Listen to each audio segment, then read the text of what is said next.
So I need to warn you about something. This section Yes, will what? include French bashing. So this section will be conducted in French. Because French bashing, you don't do that in English.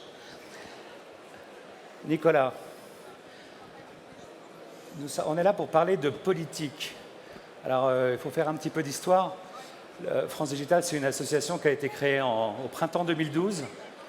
6 mois plus tard, a éclaté la révolte des pigeons. Et France Digital, quelque part, a été le bras institutionnel des pigeons. Et s'est finalement immiscé dans la vie politique française, avec une vision économique, avec une vision apolitique. C'est quoi pour toi le rôle de France Digital dans la vie politique? Pourquoi est-ce qu'on parle de politique ici? Alors justement, pour moi, France Digital, tout d'abord, comme tu l'as dit, hein, c'est une association qui est apolitique.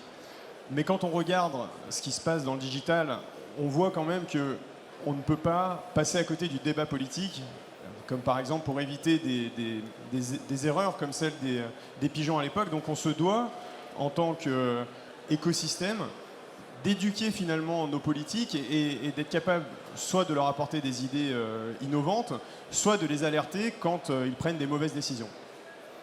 Alors, on est en fait à un moment qui est, je crois que les Américains parlent d'opportunité séculaire. Ce qui se passe en ce moment, c'est l'opportunité d'un siècle. Je pense qu'il y a peu de gens qui en ont conscience autant que nous. Je pense que globalement, la transversalité de cette révolution, elle n'est pas comprise. Nous, on est au milieu de tout ça et on a le droit de témoigner, on a le droit de proposer. Et c'est ce qu'on veut faire avec cette fin de quinquennat qui avait très mal démarré et dont on espère qu'il finira mieux, et avec cette présidentielle 2017 qui s'annonce finalement dans pas si longtemps. Alors, il y a plein de sujets. Le premier évident, c'est le financement. De quoi il s'agit? Le financement, clairement, dans la vie d'une start-up est clé, notamment l'amorçage. On parle beaucoup de business angel. En France, on le sait, hein, on manque de business angel. Par exemple, quand je fais le bilan des business angels qui nous ont accompagnés au lancement de Little Market, aujourd'hui, la moitié des financements que j'ai eu à l'époque, je ne les aurais pas parce que mes business angels ne sont plus en France. Donc c'est un vrai problème. On doit avoir plus de business angels en France. Et la chaîne de financement, ce n'est pas que l'amorçage. La chaîne de financement, c'est la mobilisation de l'épargne des Français. Et elle n'est absolument pas mobilisée. Le mot épargne et le mot investissement ne sont pas des synonymes en France. Et pourtant, l'épargne des Français, elle est abondante. Il y a sans doute des choses à faire pour faire que l'assurance vie, elle ne soit pas dans les bons du Trésor et que le patrimoine des Français ne soit pas dans l'immobilier et au contraire, soit dans l'économie du futur, au service de nos enfants, de nos petits-enfants pour les plus âgés. Et tout ça, c'est un débat qui finalement n'aboutit pas. En tout cas, on est un pays où on fait beaucoup de choses avec peu de capital, mais pour trouver du capital, c'est compliqué et souvent le côté de chicken and egg, j'ai pas de capital, donc je ne peux pas prouver, etc., etc., est un dilemme pour l'entrepreneur. Alors, derrière le financement, il y a des sujets de fiscalité. Tu as des choses à dire sur la fiscalité? Évidemment, l'ISF. Pour moi, l'ISF aujourd'hui, bon, on est assez d'accord pour dire que c'est une énormité, mais ça amène aussi des choses qui sont complètement incohérentes. Par exemple, quand j'étais à l'époque, on a été racheté par notre concurrent américain l'année dernière. J'étais donc à la tête de l'entreprise Incubart à l'époque, et mes titres n'étaient pas soumis à l'ISF parce qu'on considérait que c'était un bien professionnel. J'en saurais pas dans les détails, mais maintenant j'ai des titres de la nouvelle entité. Je suis toujours à la tête avec mon associé, on est toujours à la tête de l'entreprise, mais maintenant on est soumis à l'ISF. Alors que finalement notre statut n'a pas changé par rapport à il y a un an. Enfin voilà, c'est une énormité. Et sur l'ISF, vous savez que la fiscalité, c'est un de mes sujets favoris. Je vous appellerai à rentrer dans le Code général des impôts et le bulletin officiel des impôts pour regarder tout ce qu'il y a dedans. C'est passionnant. Vous savez que vous pouvez détenir des actions d'une start-up que vous avez souscrites en augmentation de capital de plusieurs façons. Et suivant la façon dont vous les détenez, vous êtes taxé ou pas. Si c'est en direct, c'est plutôt exempté. Si c'est via une holding, c'est plutôt taxé. Si c'est dans un fonds, c'est plutôt avec un pourcentage qu'on ne sait pas calculer d'ailleurs. Voilà, il y a sans doute énormément de choses à faire de ce côté-là. Et évidemment, une action dans une start-up, ça devrait au moins être considéré comme une œuvre d'art. Les œuvres d'art sont, je vous le rappelle tous, exemptées. Code du travail. Code du travail, le digital, c'est le plein emploi. On n'a pas de chômage dans le digital. Donc on pense sincèrement que on pourrait être un labo pour le gouvernement. On pourrait justement tester des approches innovantes, disruptives dans le droit du travail.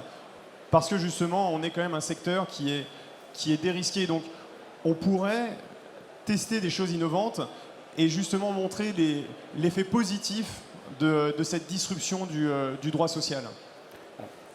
C'est clair que la vision 19e siècle, lutte des classes, dont est issu notre Code du travail, il n'est pas très adapté au nouveau modèle d'entreprise qu'on veut construire. On veut construire des entreprises avec un nouveau modèle, dans lequel d'ailleurs les salariés sont impliqués aussi bien en tant que salariés, mais aussi en tant qu'actionnaires qu'en tant qu'associés. Je rappelle d'ailleurs que la loi Macron 1 a été promulguée cet été et que maintenant les actions gratuites ont été réformées et sont à nouveau abordables pour les startups et à nouveau non taxées à 75%. Enfin, bref, vous avez compris, sont taxées normalement alors qu'elles étaient taxées à 75% avant cette loi. Et c'est France Digital qui a été à l'initiative de cette réforme. Sur le chômage négatif de notre écosystème, ça veut dire quoi? C'est quoi? C'est les sujets de préavis, d'indemnité de licenciement? C'est quoi les sujets? Mais typiquement, on pourrait essayer de réduire le délai de préavis quand quelqu'un s'en va ou quand on veut recruter quelqu'un. Aujourd'hui, on veut recruter quelqu'un dans le digital. Souvent, il y a un préavis de 3 mois qui est fait ou qui n'est pas fait, mais souvent, quand même, il est fait. Ça veut dire que le temps de trouver la personne, une fois qu'on l'a trouvée, qu'elle a signé, il faut encore attendre 3 mois avant qu'elle nous rejoigne. Ça veut dire que généralement, ça fait des process de recrutement de 6 mois, ce qui est une vie dans l'échelle de temps d'une start-up. Est-ce qu'on ne pourrait pas réduire, par exemple, les préavis? Donc, en Angleterre, le préavis est de 2 mois en fonction de l'ancienneté. Aux États-Unis, bon, il est de 2 semaines. Est-ce qu'on ne peut pas essayer de trouver un juste milieu qui, finalement, donnerait beaucoup plus de fluidité au marché du travail dans le digital?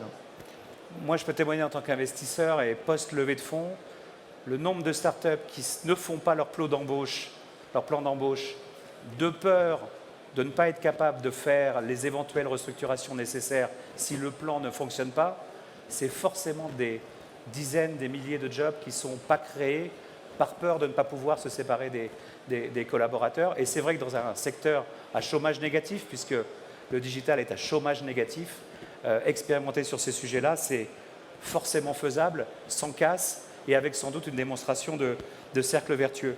Alors qu'est-ce qui va se passer avec France Digital? Alors, on discute tous les deux, mais qu'est-ce qui se passe? Concrètement, on va, comme vous l'avez compris, on va essayer de peser sur le débat politique et notamment en vue des échéances de 2017.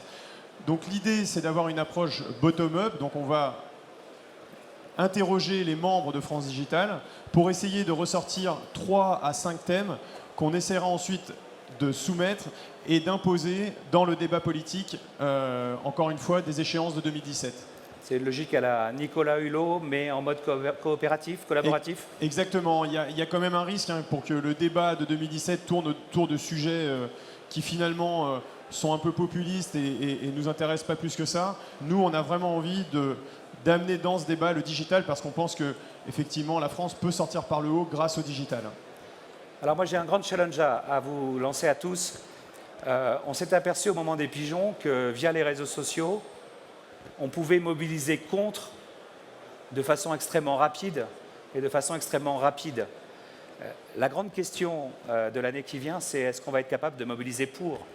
C'est beaucoup plus difficile, mais ça veut dire qu'on est dans une logique de proposition et pas dans une logique de réaction. On est une logique pour aider le pays à sortir de l'ornière dans laquelle il est. Et France Digital compte vraiment être un acteur dans cette force de proposition qui est absolument nécessaire. Voilà, donc je pense que vous avez compris, on aurait pu parler des auto-entrepreneurs, on aurait pu parler de plein de choses. On a voulu choisir 2 ou 3 sujets avec Nicolas pour vous montrer que le champ était large, que le champ du possible est très large, qu'il s'agit de l'avenir de notre pays, de nos enfants, de nos petits-enfants. Il s'agit de choses très importantes. Donc on espère que vous serez mobilisés aux côtés de France Digital. Voilà.